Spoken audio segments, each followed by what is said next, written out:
Hey fans and subscribers, this is your host Joe on the Gaming for Insight channel. I went through my entire Steam library and more to find 10 games that play without consistent and frequent stuttering, including micro-stuttering, on my 1X Player X1 3-in-1 device, which has the Intel Core Ultra 7 155H and has 32GB of memory.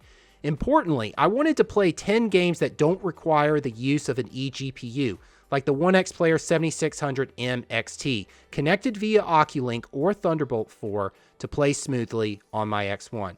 These are 10 games available on Steam to purchase that are playable with the Intel Smart Dynamic Mode enabled that is set to high performance from originally having set 28 watts as the TDP.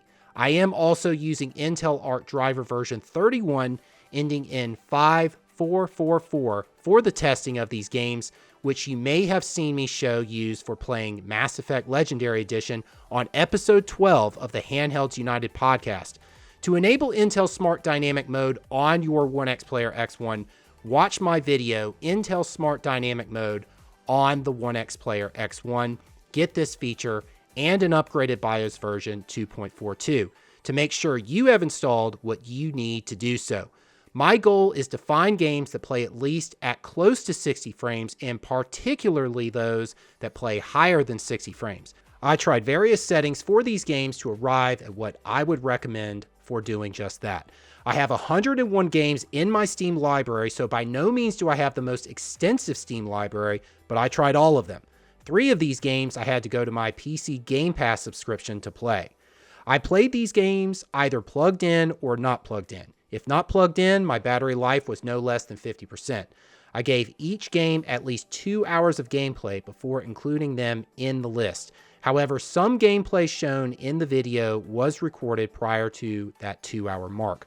So here are 10 games I found in alphabetical order that play smoothly without consistent stuttering or micro-stuttering and at close to 60 frames or more in the high-performance setting of Intel Smart Dynamic Mode enabled on the 1X Player X1, and that don't require an eGPU connected to play smoothly.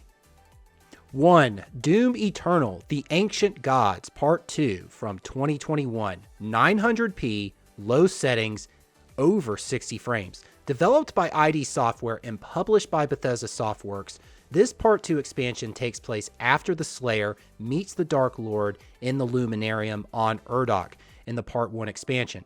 Blood can't be spilt in the Luminarium, so if the Slayer survives the demon hordes that attacked him in Argent D'Nur, for which he is transported to, then the Dark Lord will challenge him, the Slayer that is, to combat in the city of Amora. Part 2 consists of the journey of the Slayer to Amora, where the Dark Lord awaits. What I find neat about the expansions are the new enemy types. Introduced, for example, in the second expansion, the Armored Baron is introduced amongst others. This enemy has armor built for it that it uses infused with the technology of Amora. The enemy itself epitomizes the amalgamation of demon and machine in the game. The Mayerks, who are the advanced race of extra-dimensional beings with origins in the realm of Urdak, even fear the creations of demon and machine according to lore. I haven't tried yet the other Doom games on the X1, which I can access with PC Game Pass, so I plan to give those a try too to see if I can have the same experience with them as this Doom expansion for Doom Eternal on the X1. 2. Call of Duty Black Ops from 2010, 1200p, low settings, and we can get over 60 frames most of the time with this game. Developed by Treyarch and published by Activision, this game takes place after the events of the World at War COD game. That's 16 to 23 years later, so 1961 to 1968.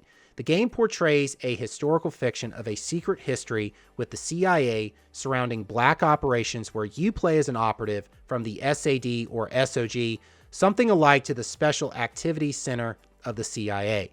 This game is a classic. You travel around the world in this game, visiting locations including Cuba, the former Soviet Union, the United States, South Vietnam, China, Canada, and Laos. With historic locations, you can count on historic figures shown in the game as well, which are Fidel Castro, Robert McNamara, and John F. Kennedy. There are significant events that take place in the game Black Ops. For example, Mason and Reznov, two of the game's characters, provoke an uprising to occur so to free themselves from the prison they find themselves in, named Vorkuta. But Mason ends up being the one that escapes, and Reznov, well, he stays behind. Reznov was previously captured by the Soviets after launching two V-2 rockets on board a ship, leading to its destruction as an effort to prevent anyone from using a chemical weapon named Nova 6. I tried Black Ops 2 and did not have the same experience on my X1. I encountered stuttering to occur. I tried the original 2009 Call of Duty Modern Warfare 2 game, and even though the game started out well in the intro, as I continued, I encountered micro-stuttering on my X1 to occur. 3. Dishonored. 1600p, low settings, and we can get over 60 frames for this game. Developed by Arcane Studios and published by Bethesda Softworks, you play as Corvo Attano, a former bodyguard to Dunwall's Empress Jasmine Caldwin. You become an infamous assassin after being framed for the Empress's murder. But don't worry, because you have help along the way from loyalists, including Admiral Farley Harvalock, who leads the Loyalists.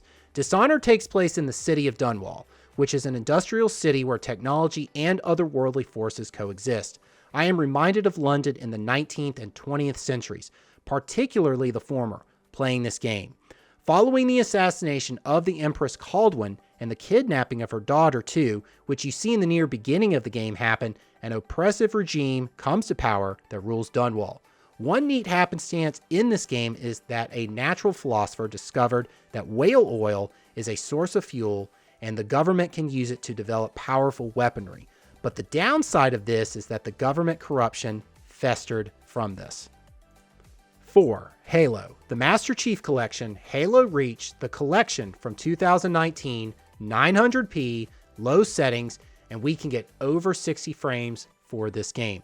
Developed by 343 Studios and published by Xbox Game Studios, encompassing the overall Master Chief Collection, that is, I tried Halo Reach, with it being the second game in the Halo games timeline, following Halo Wars and before Halo Combat Evolved. This game, Halo Reach, needs no introduction, as it is a beloved game to many, including myself, within the Halo saga. But out of sharing the game in this video, I am humbled to give a brief introduction for it. Halo Reach, prior to the release of the Halo, the Master Chief Collection, was developed by Bungie Incorporated and published by Microsoft Game Studios and released in 2010. Alright, so let's get to the story. The year is 2552, and the war is against the Covenant, which is an alien race. You play as part of the Noble Team, which is a special operations unit made up of Spartans, which are elite super soldiers. This special operations unit is part of the United Nations Space Command, or UNSC. You play as Noble 6. In the game, you defend from a Covenant assault an Office of Naval Intelligence, or ONI, installation called Sword Base. The plot leads to discovering an invasion force gathering on the planet Reach. You learn that an ancient alien artifact is integral to defeating the war on Reach against the Covenant. As part of Noble Team, you are entrusted to transport Cortana, an artificial intelligence, in addition to her data as well, on the alien artifact, and must get Cortana and the data to the UNSC ship Pillar of Autumn. 5. Middle-earth, Shadow of Mordor from 2014, 800p, lowest settings. Developed by Monolith Productions and published by Warner Brothers Interactive Entertainment, you play as Talon, who is a captain of Gondor at the Black Gates of Mordor. Talon suffers a very tragic past where his wife and son are not only captured, but sacrificed by the Black Hand to summon the Wraith of Celebrimbor, known as an elf lord. Perhaps an unexpected twist, Celebrimbor merges with Talon and prevents Talon from dying with his family.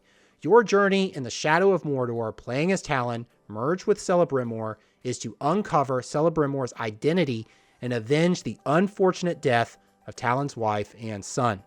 This is that game that features the novel Nemesis system where you can track any Uruk, which is really a nasty orc, basically.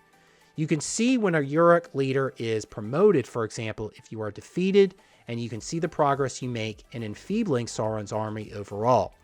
Middle-earth Shadow of War is the sequel to this game, further building upon the Nemesis system from its predecessor, and I do not own it on my Steam library as I actually played it on my Xbox Scorpio edition, but I am wondering if one has the same experience with this game on the X1 as its predecessor? You can let me know in the comments.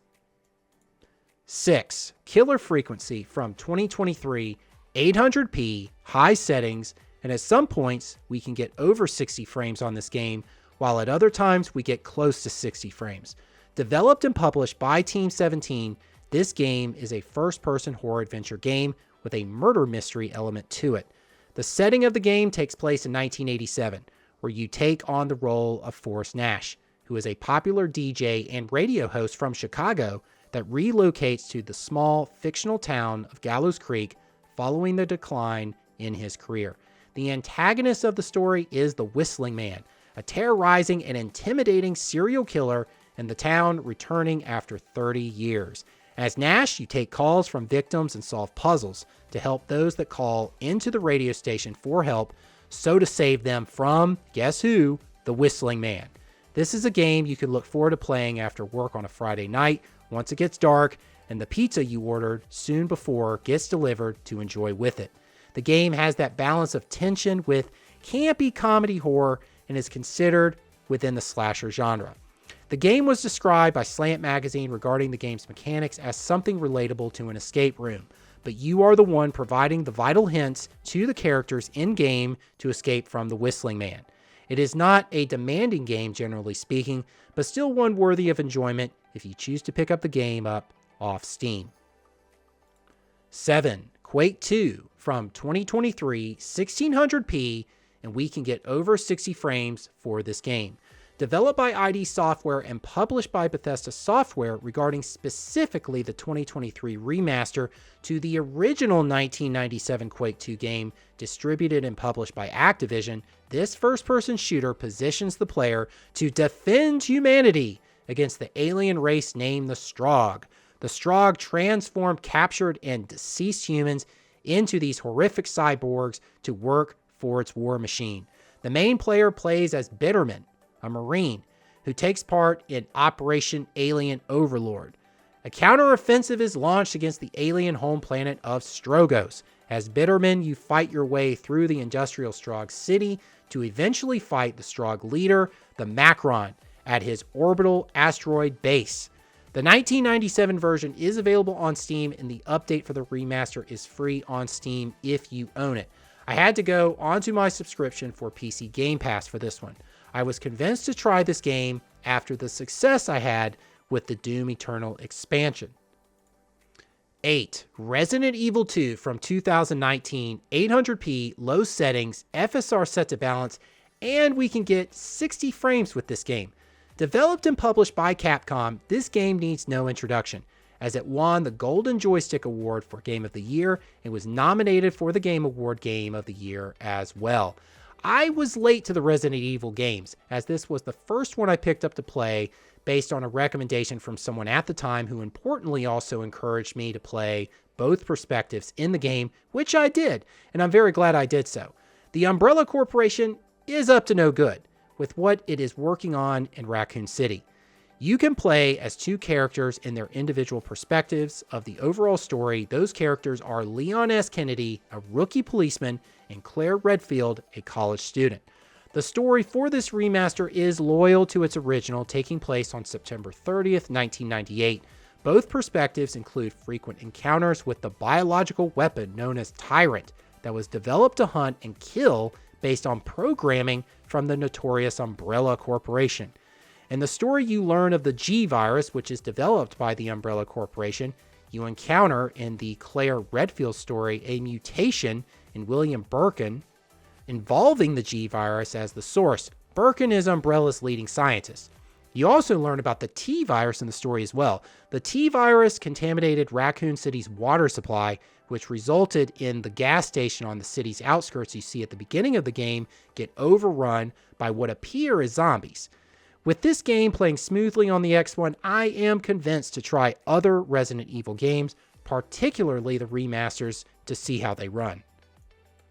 9. The Witcher 3 Wild Hunt from 2015, 800p, low settings, FSR set to quality, and we can get over 60 frames playing this game.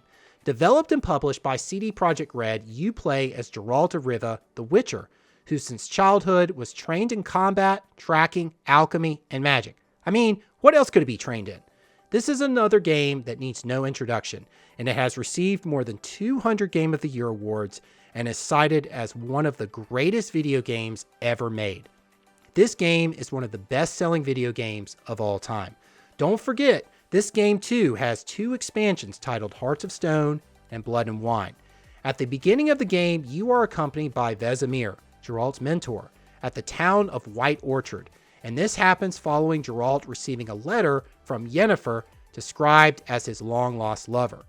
You defeat a griffin to help the local Nilfgaardian garrison, and next accompany Yennefer to the city of Vesemir, where you encounter Emperor Imhir. Imhir gives an order to Geralt to find his biological daughter named Ciri. Ciri is understood as a child of the Elder Blood and last heir to the ancient elven bloodline. She has the power to manipulate time and space. You make decisions along your journey in this game, and they influence the ending that you will have, especially depending on what happens with Ciri. You meet Eredin, who is the leader of the Wild Hunt and wants Ciri's blood powers to save a home world from what is called the White Frost, which is something alike to a catastrophe in its nature. I am very pleased this is one of the 10 games to play smoothly on the X1. And 10, Tron Identity from 2023, 1600p, and we can get a constant 60 frames for this game. Developed and published by Bithell Games, you control the player named Query. Query lives in a virtual world, of course, and is a sentient program. As Query, you are assigned the case to uncover who was responsible for the explosion that happened in a secure vault at the repository.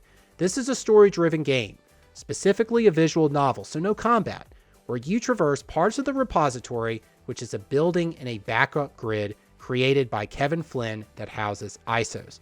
As you traverse parts of the repository, you meet characters where you interact with them and engage in a probe, of course. You make decisions during this dialogue, and those decisions impact the outcome of the story.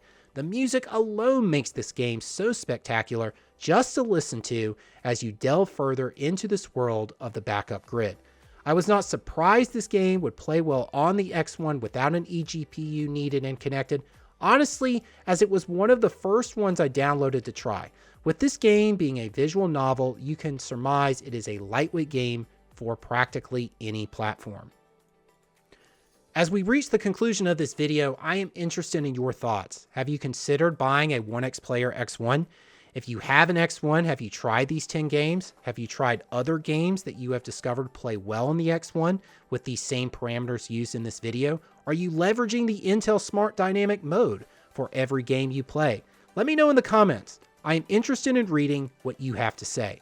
Also, if you enjoyed this video, then do let me know in the comments, as I may consider, based on feedback, whether to continue this as an actual segment for my channel and therefore entertain a part 2. If I did entertain a part 2, then I would venture into PC Game Pass to find games that play well and smoothly on my X1 with the same parameters, of course, as used in this video. Now that we have reached the conclusion of this video, let me share with you some important channel content you don't want to miss. Gaming for Insight is a member and one of the founders of the Handhelds United Discord server and YouTube channel. You can find me and other channels you want to know about on this server. So join us on Discord, see the invite to the server in the video description. If you haven't already, go ahead and subscribe to these other channels for additional content on gaming, handheld devices, and more. Those are Gamers Generation, your friendly AI with a sense of witty humor that uploads informative reviews, tutorials, and more. OKS Gamer.